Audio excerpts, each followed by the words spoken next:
ये प्रियंका गांधी जी को भी याद रखना चाहिए। चाहे आपका भूतकाल हो, चाहे आपका वर्तमान हो, आप सब लोग, चाहे ईवीएम हो या चाहे कागज पे लिखा हो, जब आप लोगों के चरित्र में जो है किसी तरह की मर्यादा नहीं है।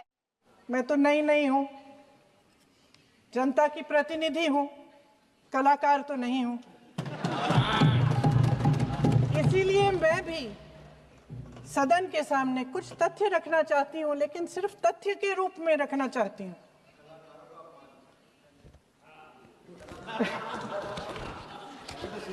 मैं उदाहरण दूं, उदाहरण दे देती हूँ। सर मांग रहे हैं सर वंदे मातरम के बारे में, वंदे मातरम की जो सालगिरह पे आपने एक बड़ा कार्यक्रम आयोजित किया था, उसमें प्रधानमंत्री जी ने भाषण दिया। उसमें उन्होंने कहा कि 1896 में पहली बार गुरुदेव रविंद्रनाथ टैगोर ने ये गीत एक अधिवेशन में गाया। उन्होंने ये नहीं बताया कि कौन सा अधिवेशन था। हिंदू महासभा का अधिवेशन था, आरएसएस का अधिवेशन था। किस बात से कतरा रहे थे कि ये कांग्रेस का अधिवेशन था। और उदाहरण दूं कि मैं अपना भाषण जारी रखूं। और जहां तक जवाहरलाल नेहरू जी की बात है, जितनी देर हमारे प्रधानमंत्री, देश के प्रधानमंत्री रहे हैं, 12 साल हो गए हैं, लगभग उतने ही सालों के लिए जवाहरलाल नेहरू जी जेल में रहे। किस लिए? इस देश की आज़ादी के लिए। उसके बाद 17 साल के लिए प्रधानमंत्री रहे। आप बड़ी आलोचना करते हैं इनकी, लेकिन अगर इन्होंने इसरो नहीं बनाया होता तो आज आपका मंगलयान नहीं होता। अगर DRDO नहीं बनाया होता तो तेजस नहीं बनता। अगर IIT और IIM नहीं बनाए होते तो हम आज IT में आगे नहीं होते। अगर एम्स नहीं बनाया होता तो हम कोरोना की जब बड़ी चुनौती का सामना कैसे करते? हाँ, वही बना कुछ भी। इसका मतलब है इस मुद्दे का जवाब नहीं है आपके पास है? अगर इन्होंने BHEL, गेल, सेल, भाखड़ा नंगल ये सब नहीं बनाया होता जो आप सब बेच रहे हैं,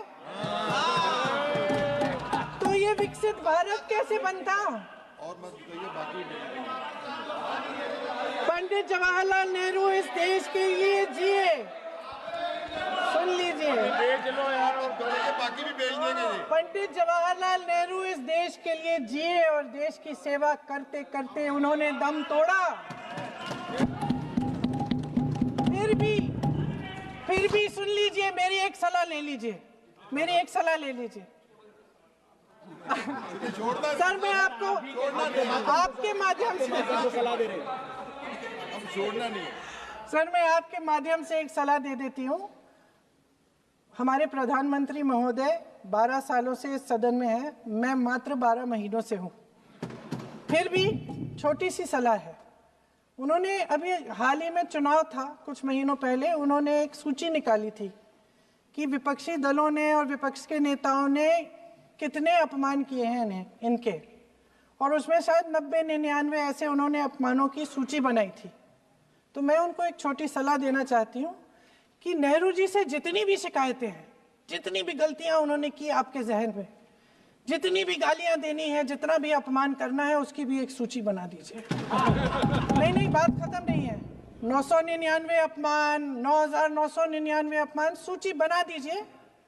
और फिर हम एक समय निर्धारित करते हैं। जैसे हमने 10 घंटे आज वंदे मातरम पर हमने बहस किया है ना, उस तरह से हम अध्यक्ष महोदय जी से पूछेंगे, एक समय निर्धारित करेंगे, 10 घंटे, 20 घंटे, 40 घंटे, जितने घंटों में आपकी ये शिकायत पूरी हो जाए, माननीय सदस्य, आप शांत हो जाएं और हम बहस कर लेंगे। लेकिन इस सदन का कीमती समय, जिसके लिए हमें यहाँ पे जनता ने भेजा है, जैसे हमें जनता की समस्याओं को हल करने के लिए चर्चा करनी चाहिए, इस्तेमाल करना चाहिए, उसको एसी के लिए इस्तेमाल करिए। उसके बाद जैसे अंग्रेजी में कहते हैं ना, जैसे अंग्रेजी में कहते हैं कि once and for all let's close the chapter.